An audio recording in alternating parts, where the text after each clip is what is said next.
Disiarkan langsung dari Jalan KS Tubun nomor 10 Palembang. Inilah suara pendidikan Sumsel milik kita semua.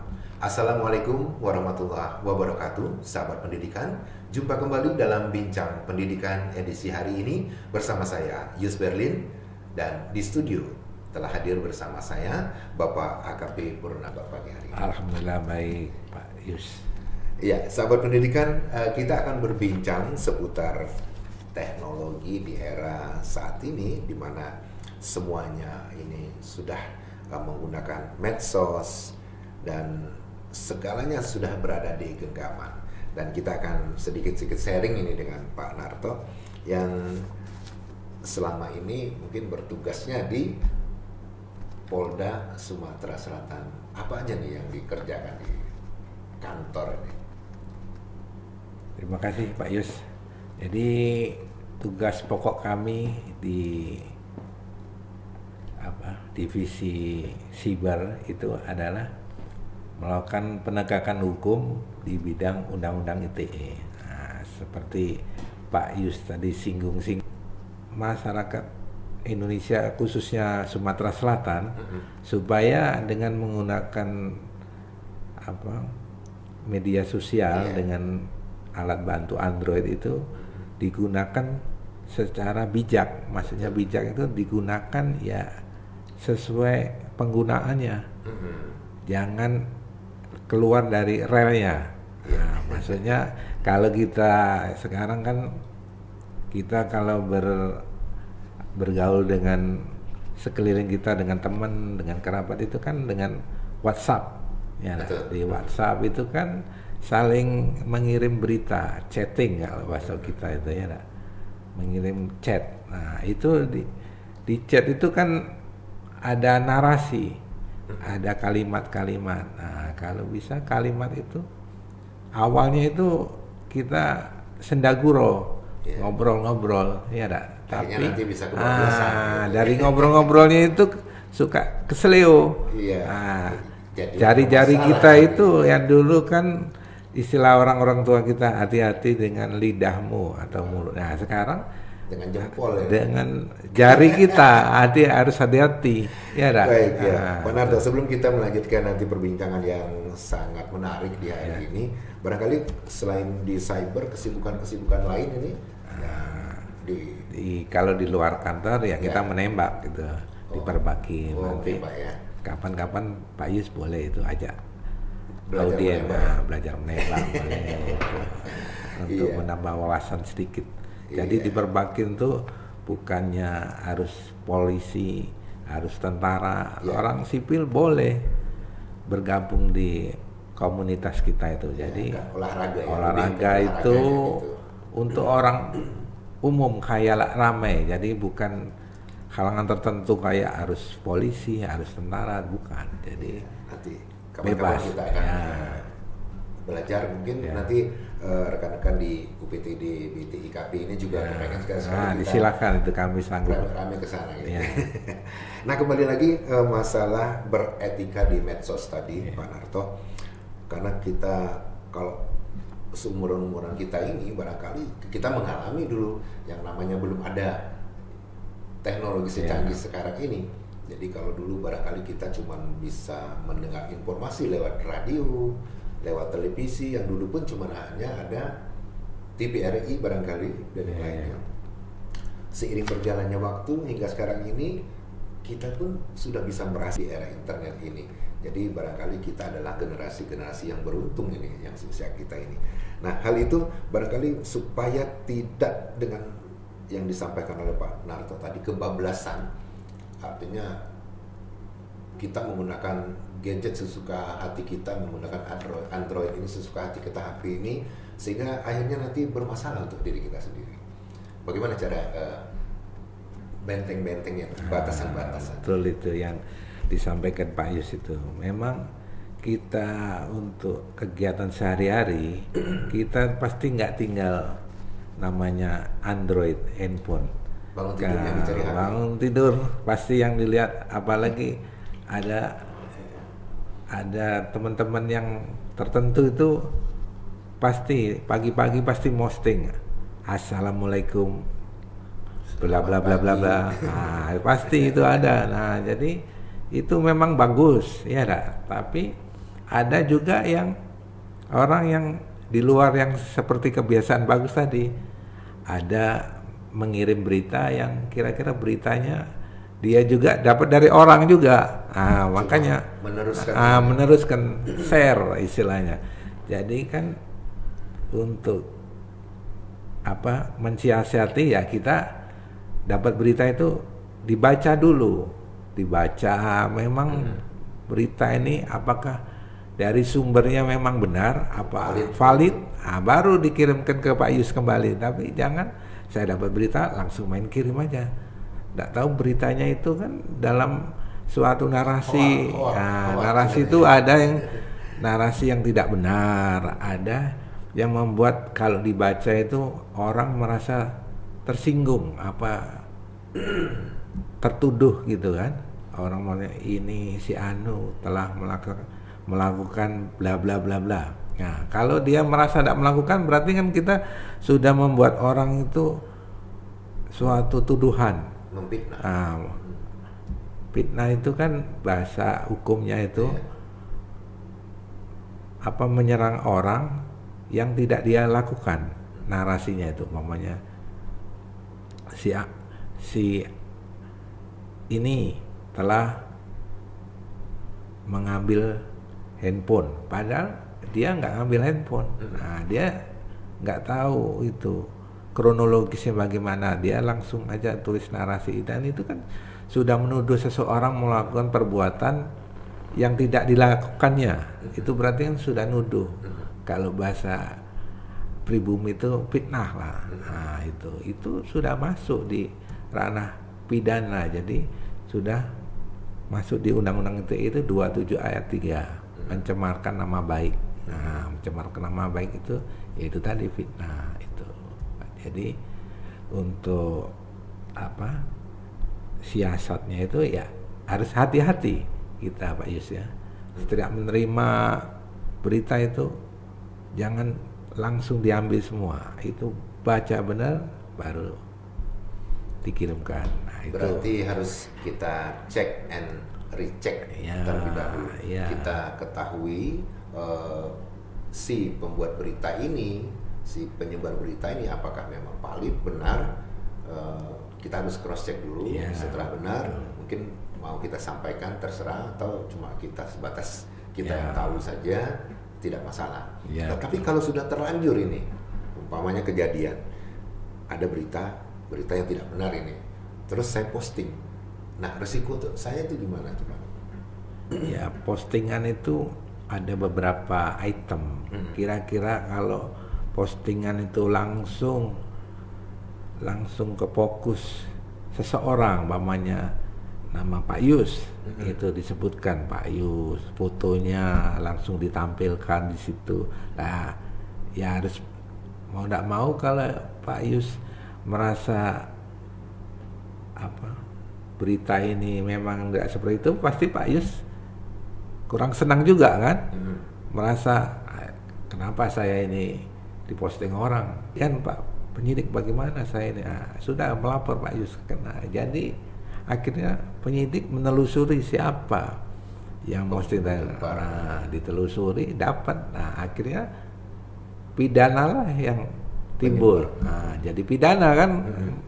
Yang teman Pak Yus tadinya mungkin bercanda atau memang disengaja, kita kan nggak tahu. Orang melakukan perbuatan pidana itu pasti nggak ngaku, pasti mau mengelak itu bagaimana nggak terjerat. Tapi di Indonesia pemerintah sudah mengundang-undangkan undang-undang ITE, informasi transaksi elektronik. Jadi ya harus ikut di situ. Makanya kita sebagai pengguna dikatakan dari awal ini beretika itu ya harus hati-hati. Itu. Kemudian kita sekarang juga sering sekali ini melihat di media sosial, baik itu di YouTube atau di Facebook, anak-anak sekolah yang ya notabene masih belum mengerti mereka itu, akhirnya banyak kejadian-kejadian. Nah, untuk supaya jangan sampai terjadi lagi kepada anak-anak kita ini yang masih usianya dini ini, apa yang peran orang tua yang harus melakukan pencegahan? Jadi kalau di rumah ya sebagai orang tua itu harus selalu konsisten dengan anak-anak kita itu ya. Jadi harus diperhatikan di mana dia duduk. Kalau dia megang HP, ingatkan, hati-hati main handphone ya. Pakailah yang sewajarnya, maksudnya sesuai keperluannya. Kalau dia mau melihat interaksi, lihat di Google kan, ya lihat interaksi yang bagus. Ya, apa dia mau belajar masalah pelajaran di sekolah, apa di luar sekolah, bisa di Google itu. Juga di medsos yang lain seperti YouTube, Instagram, yang sekarang lagi top-topnya TikTok kan ya. Nah, zaman dulu di TikTok itu pasti tayangannya banyak yang miris-miris, ya ada seorang perempuan yang begini begitu. Nah, sekarang sudah mulai hilang gitu. Nah, kalau zaman 1 tahun yang dulu, itu gencar. Nah, kita sebagai orang tua ya, kalau ngelihat anaknya lagi asik ya diintip lah, jangan anak kita sudah diam ini, bapaknya apa ibunya sibuk urusan lain, akhirnya anak kita itu tadi bablas ya lah, nggak ada rem. Di sekolahan juga seperti itu. Sebaiknya kalau di dalam kelas handphone titip aja dulu ya lah. Jadi jangan sempat terjadi ibu guru atau bapak guru menerangkan di papan tulis atau lagi edukasi, muridnya sibuk megang handphone. Sibuk ngelihat apa medsos, apa sedang WA dengan sebelah, padahal di sebelahnya kalau dicolek aja noleh ini pakai handphone. Nah, itu orang kadang suka ngerjain temen-temennya itu melalui handphone ya. Ada apa ngapain, kadang ngirim anak-anak ini kan ya seusia remaja itu lagi mikir ngerti, pasti itu nggak boleh, tapi dia masih aja karena mungkin edukasi di sekolahan itu ya mungkin dikasih tahu keluar lagi, masuk kiri keluar kanan. Nah, tapi ya sebagai orang tua, sebagai pendidik kita harus itu supaya mereka tidak ngeblong gitu. Nah, itu Pak Yus. Ya, jadi barangkali ada satu hal lagi yang perlu kita ingatkan kepada adik-adik pelajar kita ini, baik itu yang masih usia SMP atau SMA sudah menjelang dewasa ini, bahwa untuk bermedia sosial kita harus beretika, gitu ya. Nah, kira-kira beretika ini, maksud beretika itu gimana Pak Narto? Beretika itu ya kalau bahasa kita bergaul sehari-hari, kalau zaman dulu sebelum ada Android itu ya sopan santun. Sopan santun. Nah, sopan santun. Kalau dulu kan kita komunikasi dengan dialog kan. Nah, sekarang komunikasi kita kan dengan handphone. Ya, sekarang ibaratnya etikanya ya di handphone itu harus sopan santunnya dilaksanakan di situ.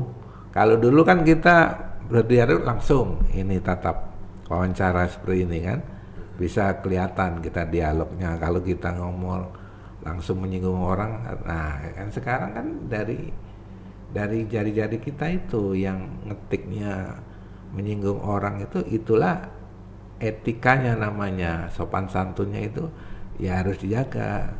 Kalau kira-kira kalimat atau narasi itu menyinggung orang ya janganlah ditulis ya. Tapi kalau masih ditulis berarti kan dia memang mau berurusan dengan pidana dia sendiri ya. Yang di luaran itu kan sekedar seperti kita kan jangan, tapi masih dilaksanakan ya. Risiko pengguna itu Pak Yus ya, nggak bisa kita nyegahnya kan, itu dari pribadi masing-masing gitu. Iya, menarik sekali perbincangan kita dan tanpa terasa juga kayaknya sudah berada di penghujung. Tetapi saya kepengen mungkin kita Pak Narto ini memberikan wejangan lah gitu ya, terutama kepada sahabat pendidikan, adik-adik pelajar, termasuk juga mungkin para pendidiknya gitu, supaya nanti tidak bersinggungan dengan masalah hukum ini tadi. Terima kasih. Jadi kiranya pengguna handphone tuh manfaatkan handphone sesuai penggunaannya di medsos itu. Medsos itu kan banyak macam, ada WA, ada TikTok, ada Instagram, dan lain-lain itu. Gunakan sesuai keperluannya aja, jangan kita menerobos. Kan di pemerintahan kita sudah mengundangkan undang-undang, jadi jangan diterobos undang-undang itu. Kalau diterobos, ya risiko pengguna. Jadi kita sebagai penyampai untuk kebaikan ini hanya sekedar mengingatkan. Tapi kalau yang diingatkan nggak mau, apa lalai, apa orang itu sebetulnya tahu, cuman mau nyoba-nyoba, nggak tahu juga orang. Tapi kalau ada yang merasa dirugikan Pak Yus, pasti Pak Yus nggak senang juga kan. Nah, makanya hidup ini enjoy aja, jangan cari masalah. Ya lah, hidup ini cari pergaulan gitu. Kalau kita banyak teman, mudah-mudahan enak hidup kita bergaul, ya lah. Semakin banyak teman, ya semakin rezeki pasti datang. Itu. Tapi kalau kita salah menggunakan, jadi banyak musuh. Akhirnya kita negur orang nggak enak. Yang datang penyidik melayangkan surat panggilan, harap datang ke kantor. Saudara telah melanggar undang-undang ITE. Terima kasih itu, Pak Yus. Baik, sahabat pendidikan, demikian tadi perbincangan kita hari ini bersama Bapak AKP Purnawirawan Sunarto, Sarjana Hukum. Beliau adalah mantan penyidik cyber tindak pidana undang-undang ITE Polda Sumatera Selatan. Dan barangkali kita akan membuat sesi yang selanjutnya ini, karena banyak sekali bahasan yang akan kita ulas gitu nanti untuk sahabat pendidikan, ya, terutama untuk adik-adik. Jangan sampai nanti seperti yang disampaikan oleh Pak Narto tadi, akhirnya terlibat dengan tindak pidana gara-gara bullying, ya. Atau gara-gara nuduh orang posting yang tidak benar dan lain sebagainya. Kita berpisah dulu, sahabat pendidikan, dan kita akan kembali di kesempatan berikutnya. Saya Yus Berlin bersama pimpinan yang bertanggung jawab dan kru yang bertugas. Sekali lagi menyampaikan terima kasih. Sampai jumpa di bincang pendidikan selanjutnya. Assalamualaikum warahmatullahi wabarakatuh. Salam pendidikan.